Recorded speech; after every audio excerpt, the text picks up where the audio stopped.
آپ نے پچھلے ایک درس میں کہا تھا کہ دعا کی قبولیت کے لیے جگہ، وقت اور طریقے کا درست ہونا ضروری ہے.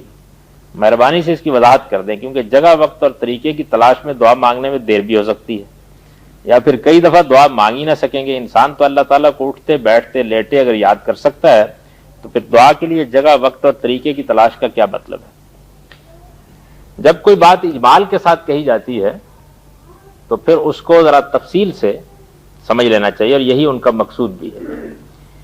پہلی چیز تو یہ ہے کہ آپ جو دعا کر رہے ہیں، آپ کو ایک باشعور مخلوق اللہ تعالیٰ نے بنایا ہے، آپ کو اس دعا کے حدود معلوم ہونے چاہیے. یعنی اگر آدمی ہاتھ اٹھا دے اور ہاتھ اٹھا کر یہ کہے کہ پروردگار تو مجھے المیہ بنا دے، تو یہ ایک احمقانہ بات ہے، اور اس کے بعد یہ خیال کرے کہ اللہ تعالیٰ کو میری دعا قبول کر لینی چاہیے. تو میں نے پہلی بات یہ عرض کی تھی کہ دعا صحیح ہونی چاہیے، یعنی آپ کو معلوم ہونا چاہیے کہ آپ کیا مانگ رہے ہیں. اس لیے کہ آپ یا میری یا آپ کی حیثیت، ہم انسان جو ہیں، ہم کوئی جانور نہیں کہ ہمیں یہ معلوم نہ ہو کہ ہمارے حدود کیا ہیں. ہمیں ایک چیز کا شعور دیا گیا، تو ہمارے شعور کے اندر سے وہ دعا اٹھنی چاہیے. دوسری چیز یہ ہے کہ اس دنیا میں اللہ تعالیٰ نے ہم کو اسباب کا ایک پورا کارخانہ بنا کے بھیجا ہے، لہذا جو اسباب کسی دعا کے لیے یہاں استعمال کرنے ضروری ہیں، ان کو استعمال کرنے کے بعد ہمیں اللہ تعالیٰ سے دعا کرنی چاہیے.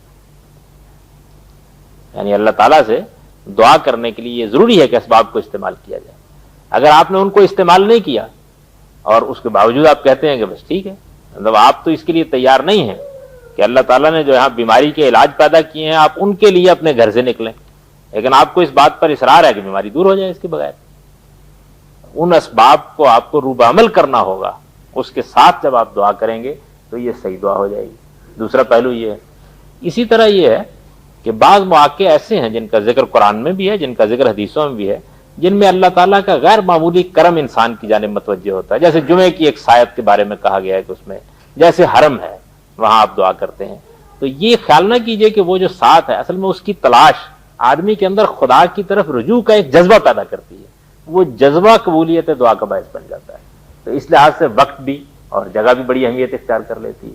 تو یہ وہ چیز ہے جس کی طرف میں نے اشارہ کیا تھا. اس کا یہ مطلب نہیں ہے کہ آپ جب تک یہ سارے لوازم پورے نہ کر لیں اس وقت تک کوئی دعا ہی نہیں کریں گے. نہیں، ہر دعا اپنے ساتھ کچھ شرائط رکھتی ہے. میرا مطلب یہ تھا کہ ان شرائط کو پورا کر کے دعا کیجیے، اور میرا تجربہ یہ ہے کہ اگر شرائط کو پورا کر کے دعا کی جائے تو واقعہ یہ ہے کہ آدمی حیران رہ جاتا ہے کہ ادھر ہاتھ اٹھتے ہیں ادھر قبول ہو جاتے ہیں. یعنی جب پورا نہیں کرتے آپ شرائط کو، ظاہر بات ہے کہ اللہ کے قانون کی خلاف ورزی ہے، اس کے بعد وہ دعا قبول نہیں کرتے. اس چیز کی طرف میں نے بیان کیا تھا.